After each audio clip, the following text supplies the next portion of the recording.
خێر بن بۆ مزگەوتی گەورەی سلێمانی مزگەوتی حاجی کاک ئەحمەدی شێخ. مزگەوتی گەورەی سلێمانی پێک هاتووە لە چەند بەشێک، بەشی قوتابخانەمان هەیە، بەشی دابینانمان هەیە و بەشێکیشمان هەیە کە تایبەتە بە چێشخانەکە، چێشخانە خێرخوازیەکەی حاجی کاک ئەحمەدی شێخ. ئەم چێشخانەیە کە دامەزراوە هەر لە سەردەمی حاجی کاک ئەحمەدی شێخەوە دامەزراوە لەسەر فەرمانی خۆی. ئەویش کاتێکە بێت کە خەیرانێک دروست دەبێت لە نێو شاری سلەیمانیە، ئەویش نامەیەک ئاراستەی ئەو کاتەی بازرگانەکانی شاری سلەیمانی دەکات و داوایان لێ دەکات کە هاوکاری خەڵکی هەژار بن.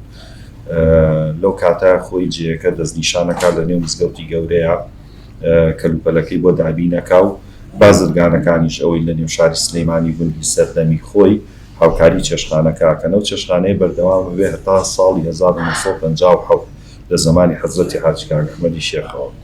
لە 57 تا و دوای ئەوە دادەخرێ بە چەند هۆکارێکی گۆڕانکاری لە نێو شاری سلەیمانیە هەتا ساڵی 1998 لەسەر دەستی مەرحومی بابم لەگەڵ کاکم دکتۆر سەروەر هەستان بۆ ئەرکەی جارێکی کە چێشخانەکە دامەزرێنەوانە لە نێو مزگەوتی گەورەیە و پەرەی پێ بدەن.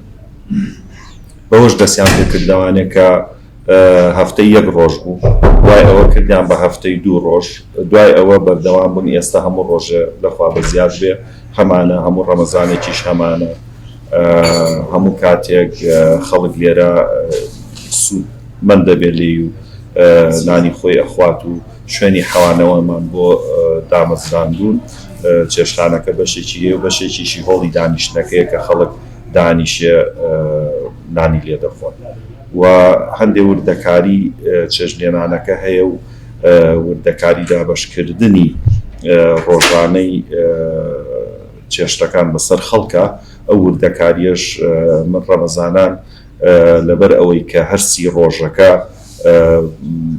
چێشت و مریشک و شلە لێ ئەنین یا برنج و گۆشت و شلە، ئەوە ڕێژەکەی هەموو ڕۆژێک نزیکەی 110 کیلۆ برنج لێ ئەنین، 1 تەن مریشک یا 1 تەن 1000 کیلۆ گۆشت لێ دەنین و نزیکەی 90 کیلۆ 70 بۆ 90 کیلۆ فاسۆلیا ئامادەکەین.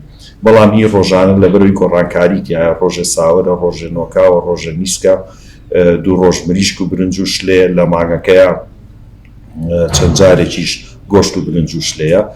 وردەکاری ڕۆژانەکەی کاک حاجی ئیقبال کە چێژلێنەرەکەیە خۆی و کوڕەکەی، ئەو وردەکاریانە ئەتوانن پێتان بگەێنن.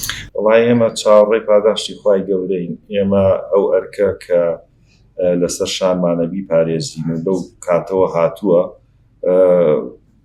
بۆ خوای گەورەیە و بۆ فەقیر و هەژار و ڕێبوارە کە ڕوەکەنە ئەم شار و ڕوەکەنە ئەم مزگەوتە بۆ بەردەوامەکەشی ئەوەیە ئێمە ڕاستی خەڵکی خێرخواز دەسی پێوەیەتی هەندێک شت خۆمان دابینیەکەین، هەندێک شتیش خەڵکەکە دابینیەکە، خەڵکەکە حەزەکە زیاتر خواردنەکە دابین بکە. ئیتر ئەوەی کە پەیوەندی بە چێشخانەکەەوە هەیە پاکەرەوە و غاز و غازیش بەڕاستی هەر جارجار خێرخوازەکان دابینیەکەن. ئیتر شتەکانی کەشە ئەگەر کەم بێتەوانێ پێویست بێ خۆمان هەڵەسین بە ئەرکەکە.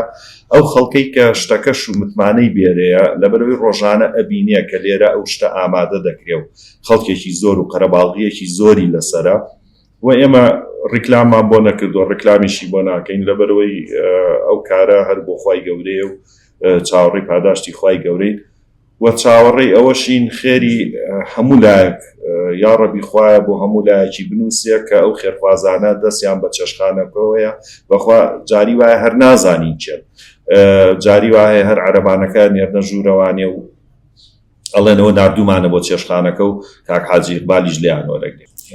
ئەوەی سوودمەندە هەموو چین و توێژەکانن بەبێ جیاوازی، ئەوەی لە نێو بازاری شاری سلەیمانیدا ئەوەی کارگوزارە، ئەوەی کە ڕێبوارە، ئەوەی کە هاتووە لە دەرەوەی شار، زۆر کەس لە دەرەوەی شار هاتووە، لە دەرەوەی وڵاتەوە هاتووە کە بیستوێتی لێرە نیوەڕۆخوانێکەیە یە لێرە بە نانەکەی وەرەگرێ و لە شوێنی ناخواردنەکە بە ئیستراحەت دانیشێ و نانەکەیە خوات و ئاوەکەیە خوات و ئەیتر دوای ئەچێ بەلای کاری خۆیەوە.